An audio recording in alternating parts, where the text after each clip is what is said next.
And this is a lovely, juicy storytelling exercise now called 5, 4, 3, 2, 1.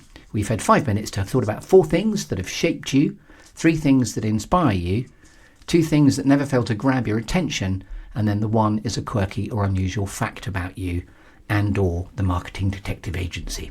So over to you. It's not a memory test. I'll curate you through it gently. So what would you say your 4 things are that have shaped you?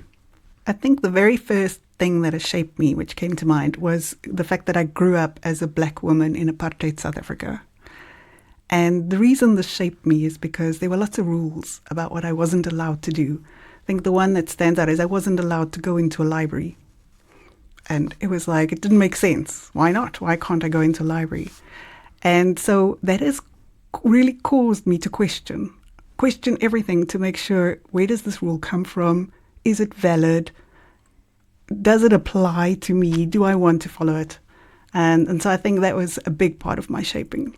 And does that make you habitually always wanting to break rules because of that ultimate barrier with the big question why?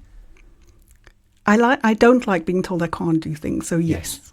As soon as someone says you can't, well, I'm going to do it.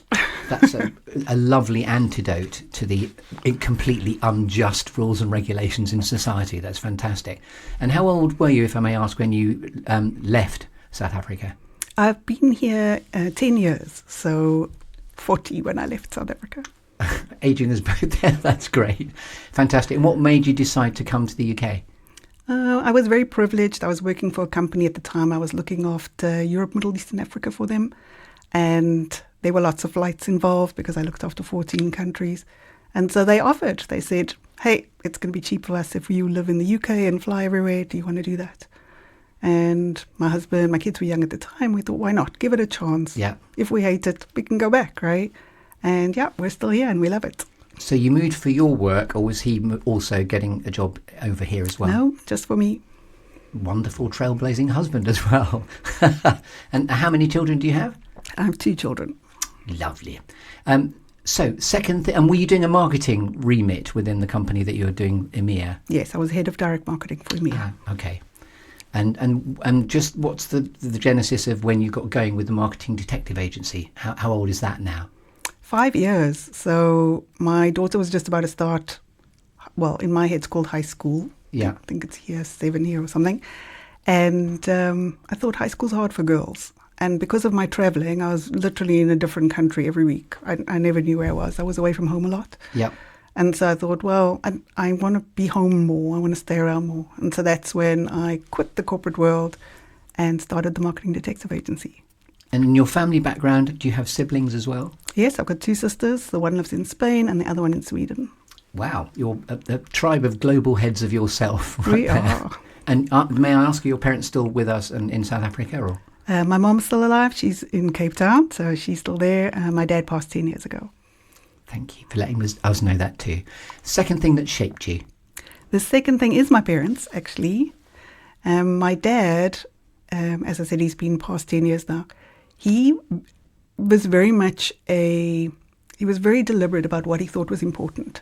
And even for us, education was, we were 3 girls, and he didn't care. He was like, you will be independent, you will have education. And he fought for us. He fought in our town. I was the first non-white to go to a white school, and my dad made that happen. He fought for it. He approached the headmaster. He got through the church, and they let me in. And, there was a lot of skepticism and fear at the time, but it worked, and then more and more came. But that was my dad. My dad was about fighting for what's right, but not with violence, with persistence, with relationships, with getting to know people. And I think a lot of that rubbed off on me. My mom also played a part. She was part of something called Women for Peace, where she just hung out with other women to show that we could, that it was fine. She took me once on a camp.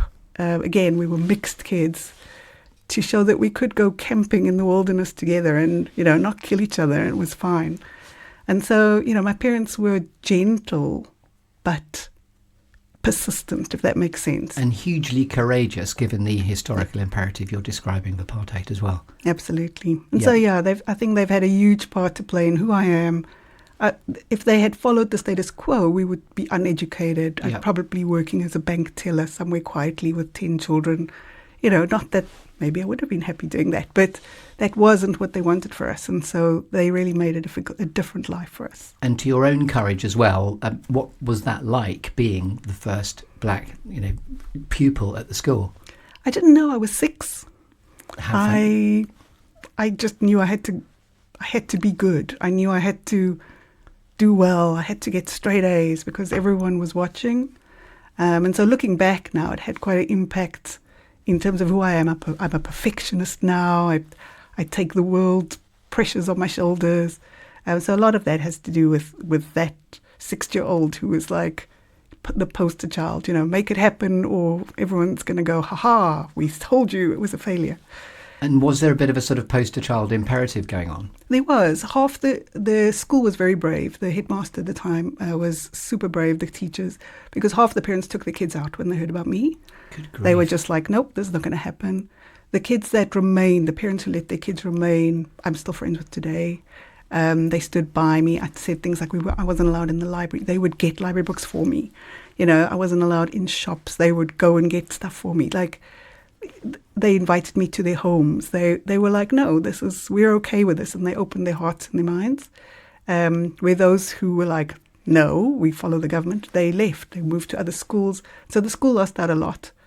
And so that did cause that impact on me going, oh, I better make this work. Yes. I've got to be the perfect child. I've got to be the straight A student. I've got to be good so that others can follow, right? Wonderful. What a courageous story.